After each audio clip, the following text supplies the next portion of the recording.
साहेबांचं मनोगत या ठिकाणी व्यक्त करण्यासाठी मी साहेबांना विनंती करतो. माननीय एकनाथजी शिंदे साहेब.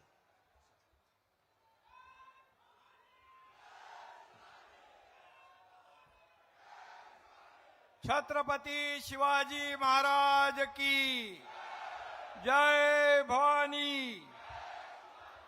प्रभु रामचंद्र की. पवन सुत हनुमान की. बोलो बजरंग बली की जय. श्री राम. हिंदू हृदय सम्राट बाळासाहेब ठाकरे यांना वंदन करतो आणि आपले देशाचे कणखर गृहमंत्री आणि ज्यांचे इरादे फौलादी आहेत असे आदरणीय अमित शाह साहेबांचं या महाराष्ट्राच्या जनतेच्या वतीने मी मनापासून स्वागत करतो. त्यांना खूप खूप धन्यवाद देतो. देश भर में कल हनुमान जयंती बड़े जोर शोर से मनाई. आपण हनुमान जयंती जोरात में साजरी केली ना. आणि आपले गृहमंत्री राम भक्तही आहेत आणि हनुमान भक्तही आहेत आणि त्यांनी या देशाचा गृहमंत्री पदाची जबाबदारी यशस्वीपणे पार पाडली. ते कालपासून आपल्या या महाराष्ट्रामध्ये आपल्या उमेदवारांचा प्रचार करतायत. अमरावती की धरती पर मैं फिर एक बार अमित भाई का तहे दिल से और हृदयपूर्वक स्वागत करता हूं और फिर एक बार उनको शुभकामनाएं देता हूं. अमित भाई का महाराष्ट्र से एक विशेष नाता है, एक विशेष रिश्ता है. वे महाराष्ट्र के दामाद हैं.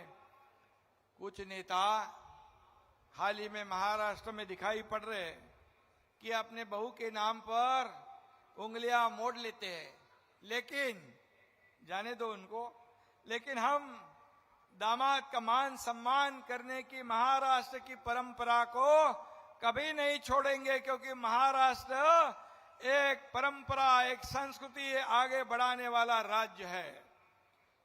अमित भाई जैसा हिम्मत वाला और कर्तव्यनिष्ठ दामाद महाराष्ट्र का होने के वजह से हमें सबको गर्व और अभिमान है. नवनीत राणा जी बरोबर आहे ना. आपल्याला गर्व आहे.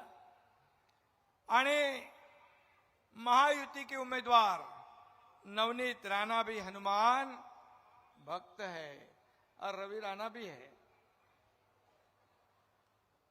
हनुमान चालीसा पढ़ने पर अभी देवेंद्र जी ने कहा, हनुमान चालीसा पढ़ने पर इन पर देशद्रोह का मामला दर्ज हुआ. कैसी सरकार, कौन सी सरकार और क्या करने जा रही थी सरकार. और दोनों पति पत्नी को 14 साल उन्होंने जेल में रखा. लेकिन 14 साल नहीं, 14 दिन. अरे 14 साल को भी नहीं डरेगी हमारी बहन. 14 दिन जेल में रहने के बाद फिर एक बार उन्होंने जय श्री राम का नारा दिया. ऐसे नवनीत राणा के लिए आप लोग यहां उपस्थित हैं. रावण की तरह अहंकारी सरकार ने एक कार्रवाई की हुई थी. हनुमान ने अहंकारी रावण की लंका जला दी थी और आप लोगों को, अमरावती की जनता, महाविकास आघाड़ी के रावण रूपी लंका को आने वाले 26 तारीख को जलाकर राख कर देगी. और नवनीत राणा रिकॉर्ड मत से चुनकर आएंगे, यह विश्वास मैं यहां पर दिलाने आया हूं. और इसकी मुझे पूरी गारंटी है कि इतनी विशाल सभा में आप यहां इकट्ठे हुए भरी धूप में हमारे गृह मंत्री जी को सुनने, उन्हें देखने यहां आए हो और इसलिए 26 तारीख को ये पूरा पुण्य का काम आप जरूर करोगे, ये मुझे पूरा विश्वास है। अमित भाई को देखने के बाद, मिलने के बाद हमें ऊर्जा तो मिलती है, प्रेरणा भी मिलती है, लेकिन एक हिंदी की एक कहावत भी याद आती है, सफल लोग कोई अलग काम नहीं करते, वे बस अलग तरीके से काम करते हैं। और अमित भाई के काम करने का तरीका भी ऐसा ही है। एक बार ठान लिया तो पीछे नहीं हटते। उनके जैसे मैंने कहा इरादे भी फौलादी है। एक बार जो सोच लिया और जहां लोगों की सोच खत्म होती है वह अमित भाई की सोच और काम शुरू हो जाता है। ये इसका अनुभव मैंने खुद लिया हुआ है और इसलिए अमित भाई की दूरदर्शिता में एक ताकत है। इसलिए वे देश की दिशा बदलने वाले मजबूत निर्णय मोदी जी के नेतृत्व में ले पाए हैं। कुछ लोग इस भ्रम में थे कि कश्मीर में धारा 370 को हटाना नामुमकिन है, कभी संभव नहीं, लेकिन प्रधानमंत्री मोदी जी के नेतृत्व में अमित भाई की असीम इच्छा शक्ति के कारण यह संभव हुआ। कुछ लोग कहते थे दंगे होंगे, कश्मीर जलेगा, लेकिन क्या हुआ का कुछ? अमित भाई ने ऐसा चक्कर और ऐसा जादू चलाया, सब शांति से एकदम हमारा कश्मीर हमारे साथ आ गया और हमारे देश का नंदनवन फिर एक बार हमारे देश की मुख्य धारा से जुड़ गया, शामिल हो गया। इसका पूरा जो श्रेय अमित भाई को जाता है। और वर्षों तक उग्रवाद के साये में रहे कश्मीर आज विकास की राह में दौड़ रहा है, विकास की ओर जा रहा है। ये हमारे देश के लिए गौरव की बात है। हम कश्मीर में महाराष्ट्र भवन बना रहे, हमें जगह भी मिल गई, लेकिन उमर अब्दुल्ला यहां पर मुंबई में आए थे, बोले हम यहां पर महाराष्ट्र भवन नहीं बनने देंगे। अभी हमारे साथ मोदी जी भी है, हमारे साथ अमित भाई भी है, तो कौन रोकेगा महाराष्ट्र भवन बनाने के? और कलानगर का एक अब्दुल्ला उमर को अपने कंधों पर लेकर नाच रहा है, घूम रहा है। ये तेना माहित नहीं पड़णार का, ठीक है, ऐसे रहने दो। हम भी देखते हैं कि श्रीनगर में महाराष्ट्र भवन कैसे बनता नहीं। अपने मित्रों को, अपने मित्र दलों को, अपने गठबंधन के पक्षों को, पार्टी को साथ लेकर चलने का प्रयास अमित भाई कर रहे हैं। उनका वचन काले पत्थर की लकीर होती है। मैंने स्वयं इसका अनुभव लिया है। एक बार वो किसी के पीछे खड़े रहते तो चट्टान की तरह खड़े रहते हैं, फिर यहां वहां का नहीं सोचते। ये उनकी खासियत है। और वे बंद दरवाजे के पीछे किसी को शब्द भी नहीं देते, उनका सब कुछ खुला होता है।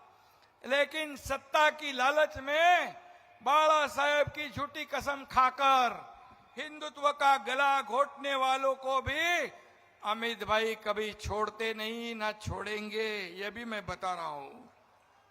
और इस देश को महाशक्ति बनाने के लिए एक बार फिर एक बार नरेंद्र मोदी जी प्रधानमंत्री बनाने की गारंटी इस देश की जनता ने ले ली है। और इसलिए हम सब कहते हैं अब की बार और फिर एक बार। और इसलिए ये मोदी जी का संकल्प पूरा करने के लिए हमारे अमित भाई दिन रात एक कर रहे, दिन रात मेहनत कर रहे। और ये भी मैं कहूंगा, कभी जब अमित भाई राष्ट्रीय अध्यक्ष बने भारतीय जनता पार्टी की, तब से भारतीय जनता पार्टी इतनी मजबूत हो गई, इतनी मजबूत हो गई कि मोदी जी के नेतृत्व में 2014 साल से 10 साल ये एनडीए की भारतीय जनता पार्टी की सरकार देश में कारोबार कर रही है, लोगों को न्याय देने का काम कर रही है। और इसलिए मैं इतना ही कहूंगा, तभी रवि ने कहा, राहुल जी का नाम लिया आपने, अरे भैया मोदी जी चाहिए कि राहुल गांधी चाहिए? तो छोटा दूध पीता बच्चा भी बोलेगा कि मोदी मोदी मोदी करके पुकार करेगा, क्योंकि मोदी जी ने 10 साल में जो काम किया है, ये कांग्रेस ने 50-60 साल काम नहीं किया, अगले 100 साल भी वो नहीं कर सकते। 50-60 साल का काम 10 साल में करके दिखाने वाले हमारे मोदी जी हैं। और जो इस देश के खिलाफ आज मोदी जी पूरा जीवन उन्होंने देश के लिए समर्पित किया है, हमारे देश का नाम पूरी दुनिया में रोशन कर दिया है, हमारी अर्थव्यवस्था 11वें पे से 5वें नंबर पे लाई है, 3रे नंबर पे लाने का संकल्प किया है। और कडी धूप हो, उन्हाळा, पावसाळा, हिवाळा काही न बघता या देशाच्या सेवेमध्ये मोदीजी लागलेत। आणि दुसरीकडे थोडी गरमी झाली की थंड हवा खायला परदेशात जाणार आहे युवराज, आणि तिथं जाऊन देशाची बदनामी, आपल्या प्रधानमंत्र्यांची बदनामी करणारा राहुल कुठे आणि मोदी कुठे? एक हिमालय कुठे आणि एवढी छोटी टेकडी कुठे? हा फरक आहे। आणि म्हणून स्वप्नात सुद्धा कुणालाही विचारलं तरी सुद्धा मोदींचंच नाव लोक घेतील, कारण मोदींनी या देशाला पुढे नेलेला आहे, या देशाचा विकास केलेला आहे। आणि म्हणून मुंगेरी लाल के हसीन सपने जो देखते हैं, ये 2024 तो क्या 2029 भी नहीं, 2034 में भी आप लोग आने दोगे उसको? इसीलिए उन्होंने अपनी मर्यादा में रहे। अमित भाई, एक सहकारी आंदोलन का आप बारीकी से अध्ययन कर रहे हो। इस देश में सहकारिता से समृद्धि, सहकार से समृद्धि का नारा देश के पहले सहकारिता मंत्री के रूप में आपने दिया है, और अब पैक्स के माध्यम से ग्रामीण इलाकों में वहां पर गरीबों को, किसानों को यहां पर फायदा होगा, इसलिए आप काम कर रहे हो। और गृह मंत्री के रूप में देश की पूरी तरह देश की जो सुरक्षा है उसको मजबूत करने का काम आप कर रहे हो। और इसलिए मैं इतना ही कहूंगा कि आपकी मेहनत, आपकी लगन, कड़ी मेहनत के वजह से हम देखते, हम जब भी जाते 2-3 बजे तक अमित भाई का काम शुरू रहता है। और इसलिए मैं ये कहूंगा, अमित भाई रोज डायरी लिखते हैं, मुझे विश्वास है कि 2024 की इनकी डायरी के हर पन्ने पर एक वाक्य जरूर लिखा होगा, अब की बार 400 पार।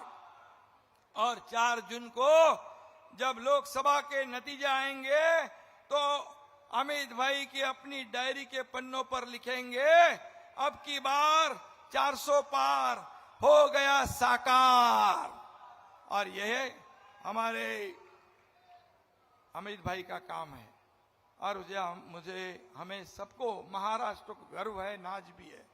मोदी जी और अमित भाई के विश्वास पे हम महाराष्ट्र में महागठबंधन की गाड़ी फुल स्पीड में दौड़ा रहे हैं। हमारे देवेंद्र जी है, अजीत दादा है, हमारे सब लोग हैं। पूरी तरह जो काम ठप पड़े थे, जो प्रकल्प ठप थे, उन्हें हमने आगे बढ़ाने का काम किया है। कई लोगों के जीवन में नई ऊर्जा भरने का काम किया है।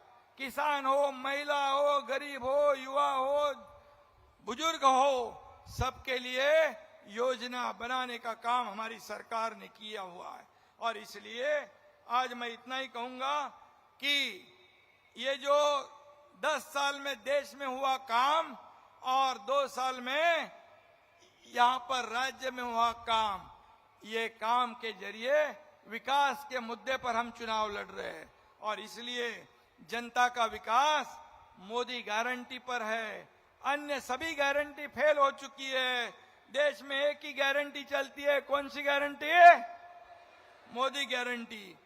आणि म्हणून फक्त आणि फक्त देशाचा प्रधानमंत्री होण्याचा मान आणि अधिकार फक्त मोदी साहेबांना आहे। कारण मोदी साहेबांनी या देशाचं नाव लौकिक वाढवलं आहे। आणि म्हणून मी एवढंच सांगतो की ही प्रगती जी झालेली आहे ही प्रगती आपल्या समोर आहे। आणि नवनीत राणाजी, आपल्याला मी शुभेच्छा देतो की आपण या जनतेची सेवा केलेली आहे, आपण लोकांचं काम केलेलं आहे।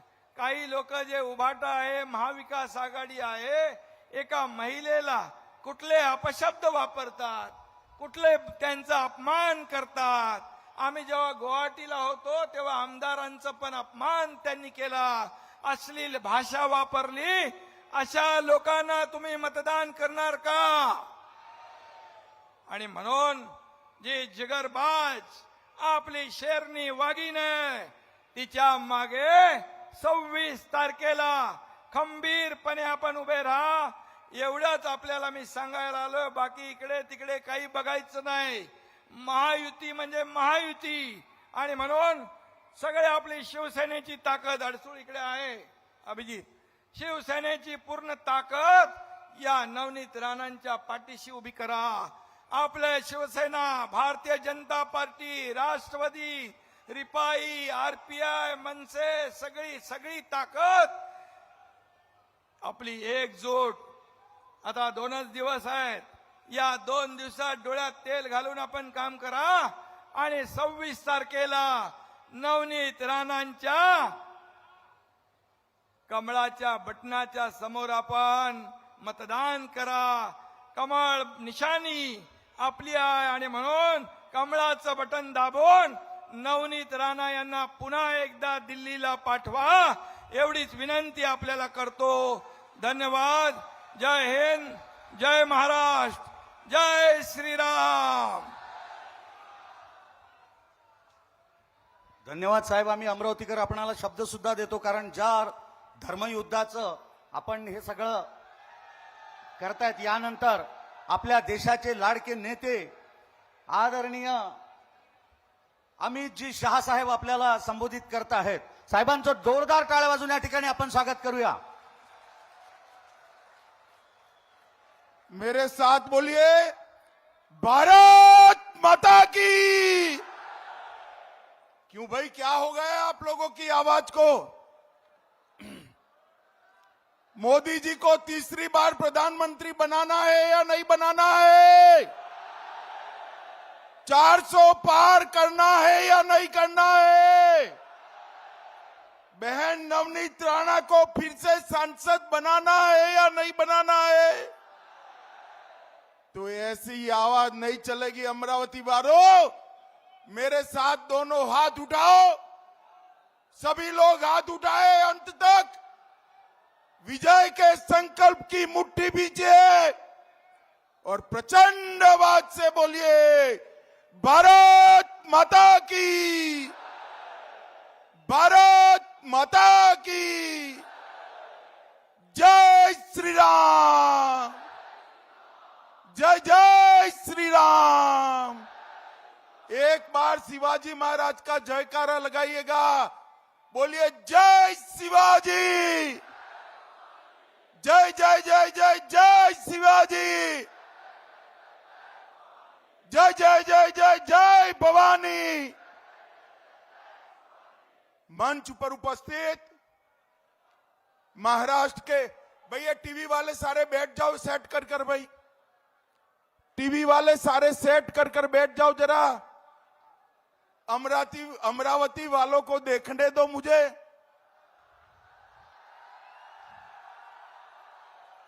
अरे बैठ जाओ यार, मैं जिद्दी टाइप का आदमी हूं, बाद में ही शुरू करूंगा, बैठ जाओ।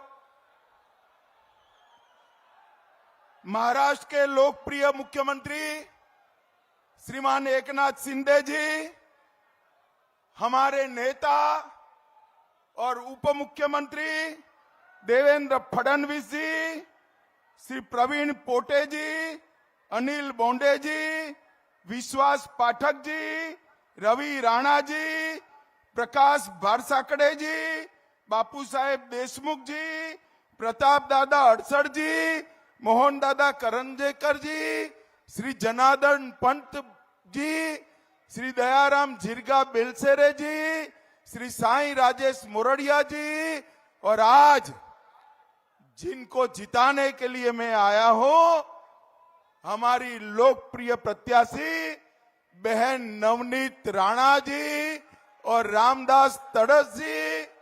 और आज अमरावती में इतनी बड़ी संख्या में आए हुए प्यारे भाइयों बहनों और मेरे जिगर के टुकड़े जैसे युवा मित्रों, आप सभी को नमस्कार।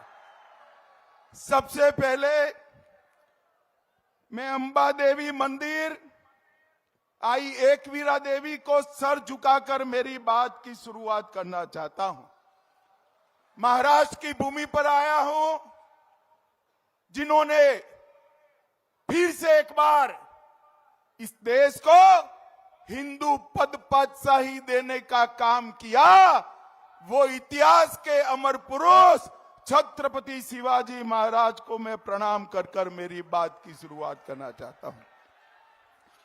महात्मा ज्योतिबा फूले, क्रांति ज्योति सावित्रीबाई फूले, जिन्होंने संविधान दिया, ऐसे हमारे बाबा साहेब आंबेडकर जी और वीर सावरकर को मैं प्रणाम कर कर मेरी बात की शुरुआत करना चाहता हूं।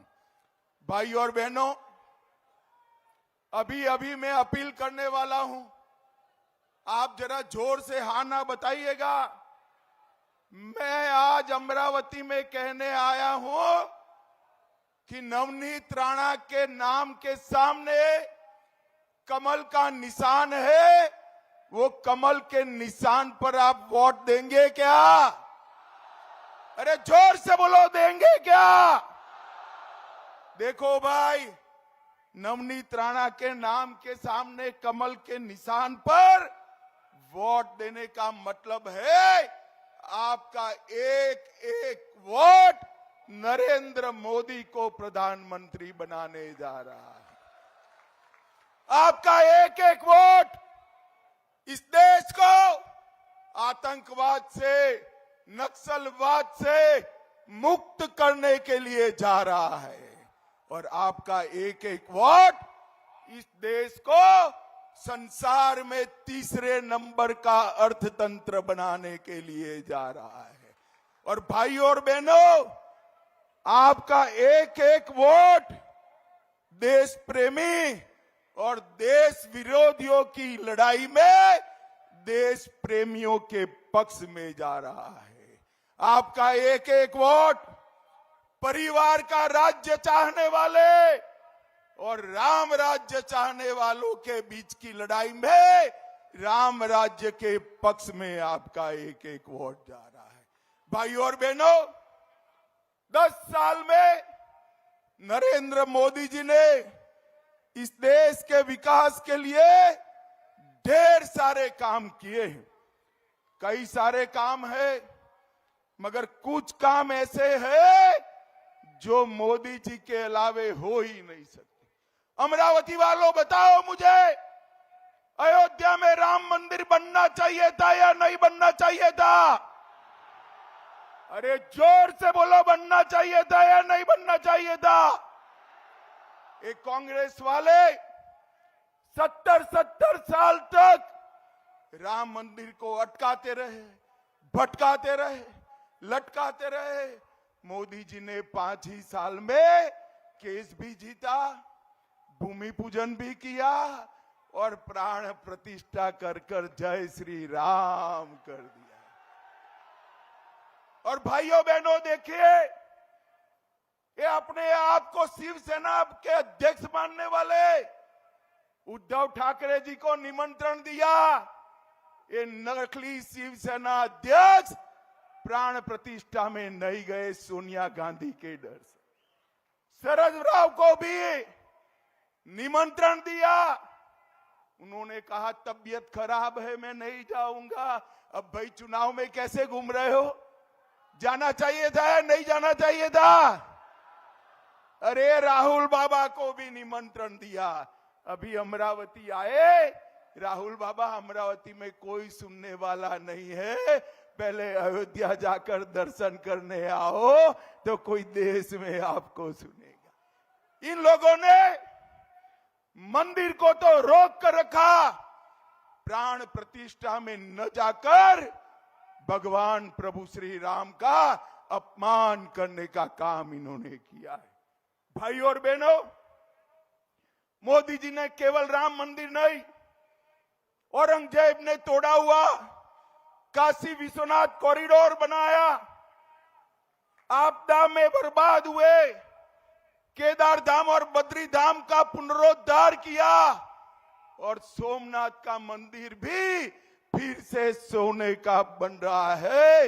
मोदी जी ने हमारे मान बिंदुओं का सम्मान करने का काम। भाई और बहनों, मुझे बताओ, ये कश्मीर हमारा है या नहीं है? अरे जोर से बोलो, है या नहीं है? ये खड़गे साहब कहते हैं महाराष्ट्र और राजस्थान वालों का कश्मीर से क्या लेन देन। भाइयों बहनों, मैं खड़गे साहब को अमरावती की इस पवित्र भूमि पर बताने आया हूं। श्रीमान खड़गे, कान खोलकर सुन लो, महाराष्ट्र का बच्चा बच्चा कश्मीर के लिए जान देने के लिए तैयार है। भाई और बहनों, माताओं, मुझे बताओ, धारा 370 हटनी चाहिए थी या नहीं हटनी चाहिए थी? जोर से बोलो, हटनी चाहिए थी या नहीं हटनी चाहिए थी? ये सारे लोग धारा 370 को अनौरत संतान की तरह 70 साल कर गोदी में बिठाए रखे। 5 अगस्त 2019 को मोदी जी ने धारा 370 को समाप्त कर दिया। अरे राहुल बाबा अभी आए थे कुछ समय पहले ही, 2 घंटा पहले, वो मुझे कहते थे, पार्लियामेंट में मैं बिल लेकर खड़ा हुआ, वो बोले धारा 370 मत हटाइए, मत हटाइए। मैंने बोला क्यों ना हटाए भला? तो उन्होंने कहा धारा 370 हटाओगे तो खून की नदियां बह जाएगी। राहुल बाबा, 5 साल हो गए, खून की नदियां छोड़ो, किसी की कंकर चलाने की हिम्मत नहीं है, कंकर चलाने की। माताओं, भाइयों, बहनों, मोदी जी ने धारा 370 को समाप्त कर इस देश से आतंकवाद को समाप्त कर कश्मीर को हमेशा के लिए भारत का बनाने का काम नरेंद्र मोदी जी ने किया। भाई और बहनों, ज्यादा समय नहीं बचा है। अभी अभी यहां पर शरद पवार जी आए थे, उन्होंने कहा मैंने बहन नवनीत राणा को सपोर्ट किया था, इसलिए मैं अमरावती वालों का माफी मांगता हूं। मैं पवार साहब को कहना चाहता हूं, पवार साहब इतने साल तक कृषि मंत्री रहे, महाराष्ट्र के मुख्यमंत्री रहे, मेरे विदर्भ में हजारों किसानों ने आत्महत्या करी, आपने विदर्भ की सिंचाई के लिए कुछ नहीं किया। माफी मांगनी है तो विदर्भ के वो मृत किसानों के परिवारों की माफी मांगिए, उनकी विधवाओं की माफी मांगिए। मैं आज आपको बताता हूं, भारतीय जनता पार्टी शिवसेना सरकार ने महाराष्ट्र के विदर्भ क्षेत्र के जल प्रबंधन के लिए ढेर सारे काम किए हैं। 89,000 करोड़ की वैनगंगा नल गंगा इंटरलिंक परियोजना देवेंद्र फडणवीस ने शुरू की है। विदर्भ के नागपुर, वर्धा, अमरावती, यवतमाल, अकोला और बुल्ढाना के 3,71,000 हेक्टेयर किसानों को आज सिंचाई का फायदा मिलेगा। आलेवाड़ी लघु सिंचाई प्रोजेक्ट, पैनगंगा नदी प्रोजेक्ट और अकोला शहर के वाटर सप्लाई स्कीम के प्रोजेक्ट को भी हमने शुरू किया है। भाई और बहनों, एक कांग्रेस पार्टी एक अफवाह फैला रही है कि भारतीय जनता पार्टी को 400 सीट मिलेगी तो आरक्षण चला जाएगा। मैं आज स्पष्टता कर देता हूं, भारतीय जनता पार्टी ना आरक्षण को जाने देगी ना हटाएगी। ये नरेंद्र मोदी का गारंटी है, नरेंद्र मोदी का गारंटी। अरे कांग्रेस वालों, झूठ क्या बोलते हो? हमें बहुमत मिला, हमने बहुमत का उपयोग 370 हटाने के लिए किया, ट्रिपल तलाक हटाने के लिए किया, सीए लाने के लिए किया। मुझे बताओ भाई और बहनों, ये ट्रिपल तलाक जाना चाहिए या नहीं जाना चाहिए? अरे जोर से बोलो, जाना चाहिए या नहीं जाना? ये कांग्रेस पार्टी कहती है हम आएंगे तो ट्रिपल तलाक को वापिस लाएंगे। अरे राहुल बाबा, काहे को शेख चल्ली के स्वप्न देखते हो? आपको ना आना है ना ट्रिपल तलाक को फिर से आना है। ये भारतीय जनता पार्टी का मुस्लिम माताओं बहनों को कमिटमेंट है कि इस देश में कभी भी ट्रिपल तलाक नहीं आ सकता।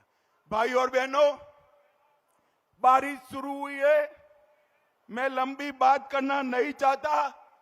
अमरावती के लिए हमारी बहन नवनीत ने ढेर सारे काम किए हैं।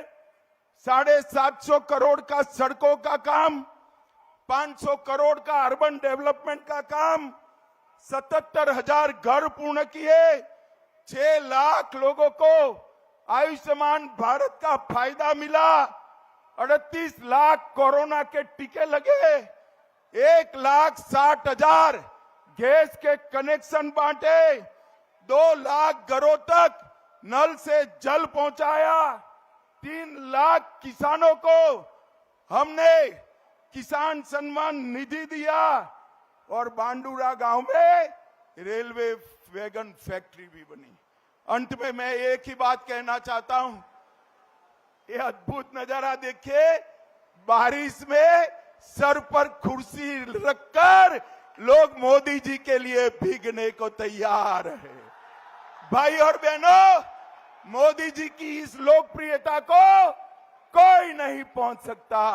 और भाइयों बहनों, मैं अंत में इतनी ही बात कहना चाहता हूं कि हमारे यहां उमेश कोले की हत्या हुई, ये सो कॉल्ड हिंदू हित रक्षक उद्धव ठाकरे ने कुछ नहीं किया था। उद्धव बाबू, आपने तो बाला साहब के सारे संस्कार छोड़ दिए।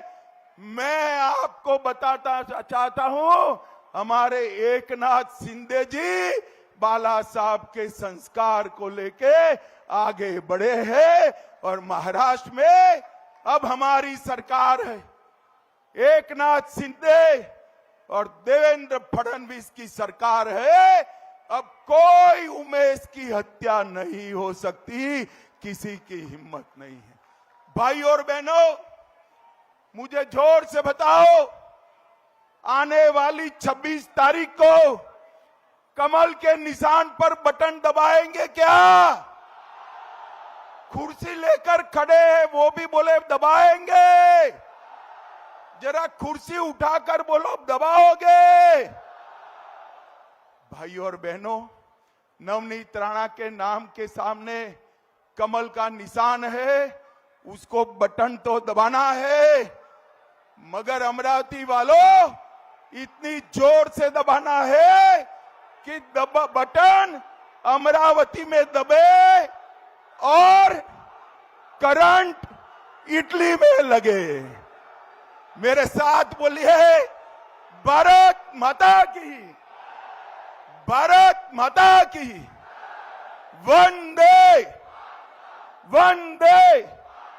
इतनी बारिश में सर पर कुर्सी लेकर मोदी जी और बहन नवनीत राणा का समर्थन करने के लिए अमरावती वालों का बहुत बहुत धन्यवाद, आभार। वंदे मातरम।